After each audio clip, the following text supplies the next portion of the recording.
Welcome back, everyone, to Planescape Torment. You're here with Rain Lefevre, otherwise known as DraxxKraven. When? Let's talk to Sebastian. I hear he can fix some scars. I got scars. Whoa, hold on. Did I disable auto run? Hold on. Hold the fucking phone. What?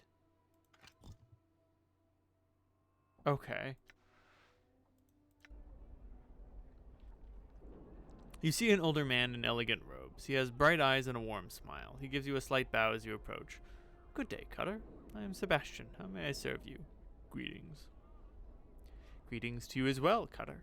I do like how even like the most refined people still call me Cutter. He stops in mid-sentence as he notices your scars. You see his eyes travel along them and his eyebrows arch in surprise. He returns his gaze to you. I was about to ask what I could do for you, but there is no need. I think I can see why you came to see me, Cutter. What, are you trying to help me with? Trying to say you can help me with these scars? Perhaps, Cutter, perhaps. He leans forward and begins to examine your scars carefully. He runs a finger along several of them, mumbling to himself. Yes, Cutter, I can help you. I cannot cure you, but I can alleviate the worst of your condition. And the price. Ah, yes, the price. He begins stroking his chin and stares at you. You get the impression you're being weighed somehow. He seems to come to some sort of decision. I have a job that you could perform. Go on. I have signed a contract with a certain creature. I'm no longer able to fulfill this contract. It's beyond my abilities. However, the creature will not release me from my bonds. Instead, it has threatened me with death unless I fulfill it. Let me guess. You want me to solve this problem for you? Yes, I cannot do it myself. My reputation demands that I fulfill the contract or face the consequences. I am at your mercy in this regard. Would you help me? What kind of creature are we talking about? An Abishai named Grossuk, Cutter. I know this is a difficult task, but one I think you can handle. Also, the reward I'm offering you is great. What were you contracted to do? I cannot reveal that information, Cutter. I'm magically bound not to. That is why people come to me. They know that I can accept a contract and will be handled with discretion. An interesting proposal. Will you do it? Give me the details. My journal. Thank you, Cutter. The creature is an Abishai named Grossuk. You will need a magic weapon to cause it any harm, so check with some of the shops if you do not own one. A spellcaster can harm it as well. Grossuk can be found to the east beyond the siege tower. Siege tower? Yes, over beyond the market. Damn thing just appeared one day several years back. No one knows why, and no one seems to be able to get in. I see. I have other questions. Who are you? I'm Sebastian. Sebastian, a mage of sorts. I do contract work for those who can meet my price. You hesitate to use the word mage. Why? Yes, I'm not a mage, Cutter, but I can perform the art in my own way. I've forsaken the normal studies of magic and followed my own path. It's easier to call me a mage than to argue the point. What kind of work do you do? Confidential work, Cutter. I am known for my discretion in getting deeds done. People come to me with quests. If I can perform them, I do so. If I cannot, I don't. In either case, I keep silent. What is this place? Do you mean this market or this ward of Sigil? This ward. This is the lower ward, Cutter, home of the common people and the industrial side of Sigil. It's not the slums of the hive, yet it holds no splendor such as the ladies' ward. Tell me about the market. This is a common market, Cutter. There are many things for sale here. Spells, potions, information, women, men, just about anything if you can afford it. What's going on around here? What do you mean, Cutter? Life, Cutter. Life as usual. Nothing more. Alrighty then. Kina. Your path is mine. I'm gone. Oh, I didn't have him selected, so it's just having the nameless one amble over. This woman has a yellow cast to her skin and severe features. Tattoos cover her body and she wears a long blade at her side. Her eyes are like two small black pearls. As you approach her, they follow Dakon's movements. Before you reach her, Dakon breaks in. I would have you hear me. What is it, Dakon? It is my will that we not speak to this woman. Why not? She is Zerth. Our wills are crossed blades. We have no common ground. Then do not speak to her. As you approach, she ignores you entirely. Dakon gives her a slight bow, which she ignores entirely. She looses a string of harsh words at Dakon, and he replies in a level tone. This only seems to infuriate her. What did she say? He need not translate for you. I will tell you. You are a human wearing a shirt of scars and blood, unfit to hear the words of Zerthamon. You walk in the shadow of a pariah, yet he has persuaded me to allow you to hear me speak. I would know your will. I just had a few questions. Akalai drowning, ask and you shall be answered. What did you mean when you said I walk in the shadow of a pariah? You walk with a pariah and you know not his history? He is quick to speak other words, but of his history he has remained silent? Ask him of Shraktalor, of the fall of the mighty fortress of the Githyanki, and see what his divided mind reveals to you. Ask him how he speaks with Zerthimon's words, but his Karak is as mist. It is not Zerthimon's words that lack conviction. It is their echoes that have been distorted.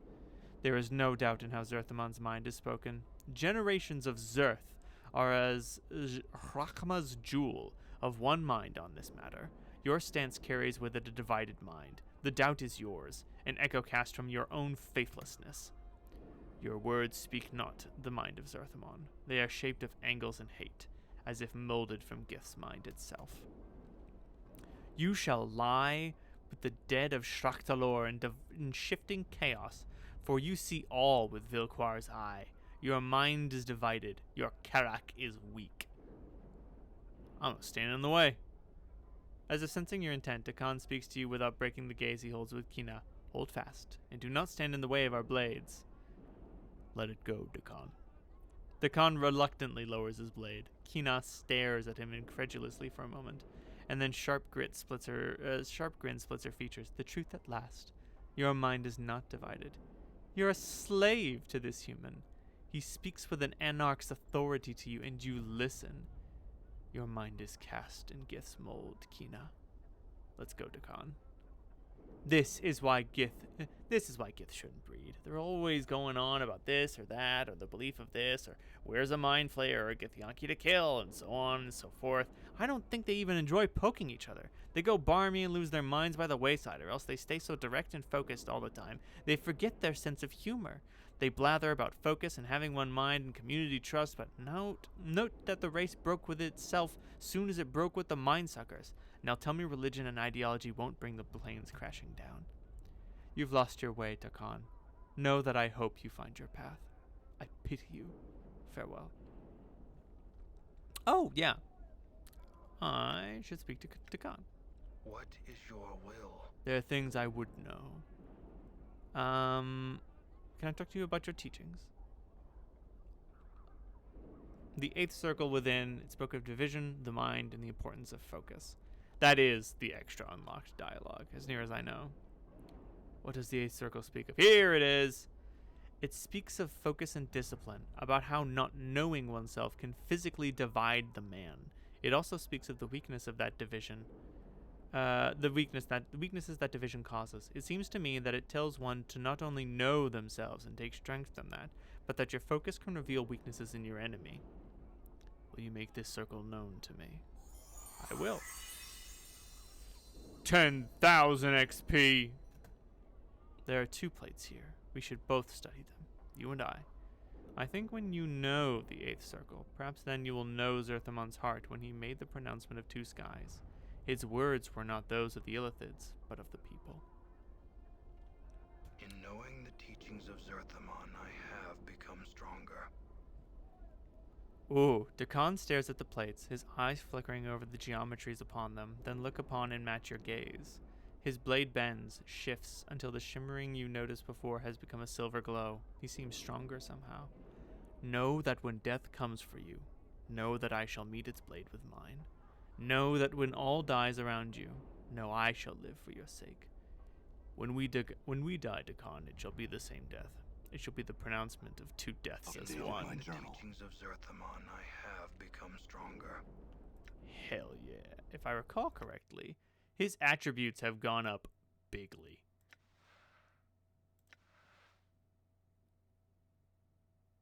I believe so. Strength surpasses that of mortal men. But that might be the tattoo. Yep. Oh well, maybe that just comes later. Zerthimon's focus.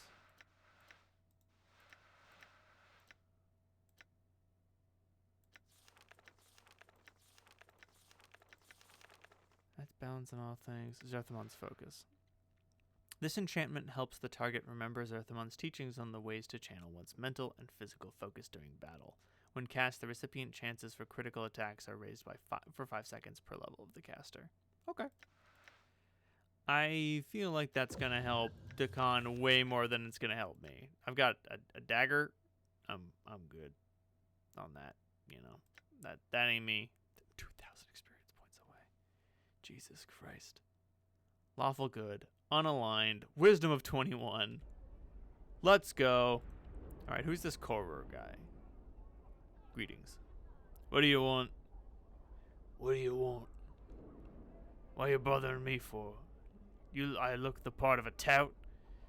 You seem to be a knowledgeable individual that I can learn from. What do you want to know? Are you feeling all right? Nothing a few years of death won't cure? He coughs and looks up. It's been getting worse in the ward late. By my reckoning, it should level out once the Great Foundry settles or a wind blows through from the spire. What was it about the winds? Time wind blows in from the sigil spire, drives the smog out for a while. Is there anything interesting here around here? Yeah, well, there's the tower. It seems to come up in the chant a lot. Tell me about it. Heh! One of the more damnable mysteries of this ward. Here tell it simply dumped itself in sigil one day many, many years ago. No idea where it came from, how it got there, how to get in the damn thing. Takes up space and looks like a sight. All them acid burns and weapon scars. Looks like it's seen a few hundred wars. Anything else come to mind? Can't think of anything. Alright then, farewell. Your will be done. Done. Oh, I didn't speak to Vorten, did I? I don't mean to be rude, but I am on duty and have no time for questions. If you would like information, go to Ebb Creek Knees. An old friend of mine. I think he considered himself to be a tout now, so he can give you the chant concerning anything. Where do I find him? Last I heard... okay. That is Ebb Creek Knees. Xanthia. My lungs feel like a chimney. Yep, that's the bad air around here. You see a pretty young woman in fine clothes. Her skin lacks the usual yellow tint of the inhabitants of the ward. She appears to be watching 3 nearby creatures with interest. Greetings. Yes, what do you want? I have some questions. Fine. Who are you? My name is Xanthia. Is there something else you want? What are you doing here? There's going to be a fight, and I want to see it. It should be interesting. A fight? Yes, you see the 3 Thokola over there? They're going to try to kill an Abishai, the stupid oafs. Thokola look like they can take care of themselves. What exactly is an Abishai? It's a lower plains creature, a Betazu, I think. In any case, Abishai have nasty dispositions and sharp claws and can cast spells. Very formidable. Well, the Thokola look like they can take care of themselves. Normally, I would say yes. Thokola are very powerful warriors, however, I know something they don't. And what's that? Abishai can only be harmed by magic. The Thokola will be slaughtered, I have no doubt of that. How do you know that? How do you know that? My husband is very high up in the Harmonium. The Harmonium guards are trained to deal with creatures such as Abishai. That's how I know. Why don't you warn the Thokola? Why should I do that? I'm the one who suggested the fight. Why? My husband tries to better his social standing with his underlings by drinking with them in local taverns. Last evening, he forced me to just such an occasion. Those 3 oafs were there, boasting of their prowess as warriors. It was obvious they were in a drunken stupor. When they decided to leave, one of them tripped and fell into the table I was sitting at. Go on. Most of the drinks at the table spilled into my lap and ruined my very expensive evening gown. So while the Cretan was trying to apologize, I whispered to him that I would only accept the apology of a warrior of stature. If he were truly such a warrior, he'd be able to defeat an Abishai in hand-to-hand combat. You're going to kill them because they ruined a dress? Updated my journal. You obviously do not understand the intricacies behind the situation. I was embarrassed and humiliated in front of my husband and his underlings. I've got to be going. Zerb? I think Zerb's in charge. This huge creature stands over 9 feet tall. Rippling muscle supports massive frame. It seems to be engaged in a conversation with 2 similar creatures next to it. Greetings. What you want of Zerb?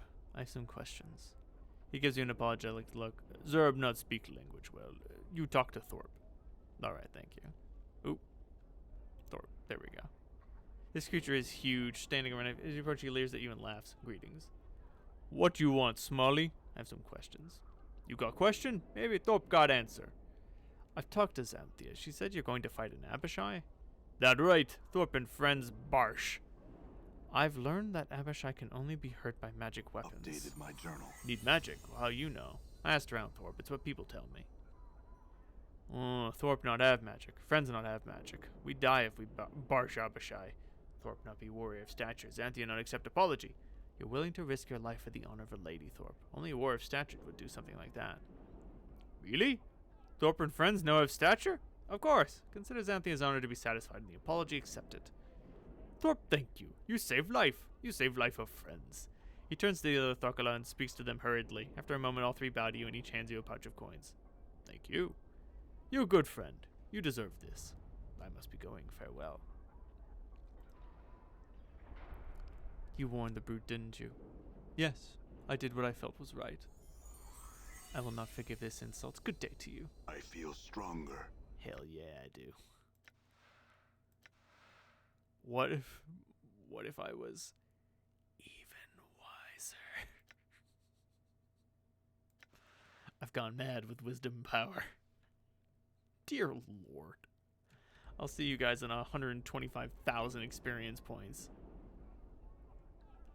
And Nazi. You see a sickly Gethzerai woman. She's hunched and bent, and her constant coughing is obviously a source of pain to her.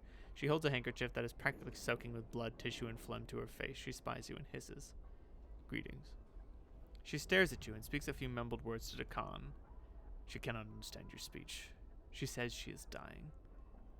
What's she dying of? Her name is Anazi. She says that she used to work in a meat curing house here until half a month ago, when the illness became too much for her to bear. She was abandoned, evicted from her home and left for dead. Speech pains her, and her illness has crippled much of her mind. She says there's nothing she can give you of value. And know that she will not recover. I can put her out of her misery, that is all. As a Zerth of the people, it's my responsibility to provide that alternative. Be merciful, Dakan. Dakan draws his blade and waits for the woman to prepare herself. She touches the unbroken circle of Zarthamon he wears for a moment. Her face is stoic. His blade is a blur, and when he's completed his stroke, she lies bleeding on the hard stone streets. Well struck, Dakan. Let's go. Updated my journal. Unfortunate. Oh, I wanted to ask him a thing about a thing. Will. What is struck the lore? It is not my will that we speak of this place.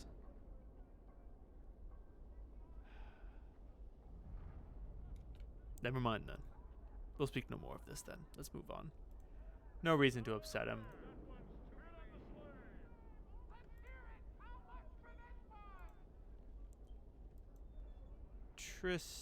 Daron. Oh! It's time for slaves! Yay! Dear God. Dear God, you see a young woman who's trying to get your attention. She's wearing shoddy clothes, but her demeanor is one of elegance, unlike that of the people who surround her. Upon closer inspection, you notice that her skin is clean and smooth, lacking the yellow tint of the inhabitants. She notices your approach and smiles. Greetings. I thank the powers that you noticed me. I'm in need of service as a mercenary? If appearances are any indication, you would seem to be such an individual. What exactly is you want me to do? The heart of the matter is that I am to be sold into slavery for a crime I did not commit. I am in need of a champion, someone who will help me prove my innocence and free me from this fate. Tell me exactly what's going on. This is long in the telling, Cutter. Please bear with me. Go on. My husband died recently and left me his business. I'm not business oriented, so I decided to sell it. Not long afterward, I was contacted by a lender saying a loan on the business had not been paid. Go on. I examined all the documents my husband kept and found that there had indeed been a loan taken, but it had just been recently paid in full.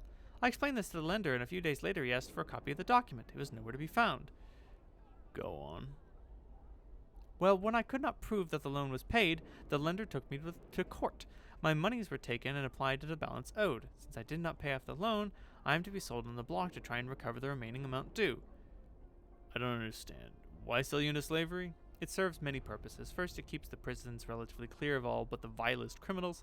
Second, the sale of the convicted is used to pay for any damages, costs, or fees involved in the case. Finally, the convicted still serves a sentence from which they are eventually released, supposedly as better citizens. This is fascinating, but I don't see how I can help you. I need someone to find the missing document, the one that proves the loan was paid. Or if you could purchase my contract, I could pay you back. I can't spend the next 5 years of my life in this ward, Cutter. It'll kill me. Surely you've noticed the illness that's shared by all who live here? Yes, the yellow skin and the coughing. Please, Cutter. Please, can you find it in your heart to help me? Oh, you've been found guilty in a court of law, and only the law can help you now. Yes, I'll help. I have some questions, Updated though. my journal. Who's the lender's name? I know his name well, Cutter. After all I've been through, I'll not likely forget it. Byron Pickett is his name, and his associate may be someone named Lenny. Lenny. Small, feral-looking man who came to court a few times. He would sit behind Pickett and whisper to him occasionally. Where can I find Lenny? I'm not sure, actually. My husband told me that some ruffians could be found southeast of the market near the siege tower. Where can I find Byron? Found in the open-air market? Forgive me, but I'm not certain. I had some more questions. Who do I talk to about the contract? Darren, the auctioneer. He's usually over there on the block. Do you think the documents could have been stolen? I don't know. Why would anyone steal that? Yet leave other valuables be. It makes little sense. Maybe the lender stole the documents so that you'd pay for the loan twice.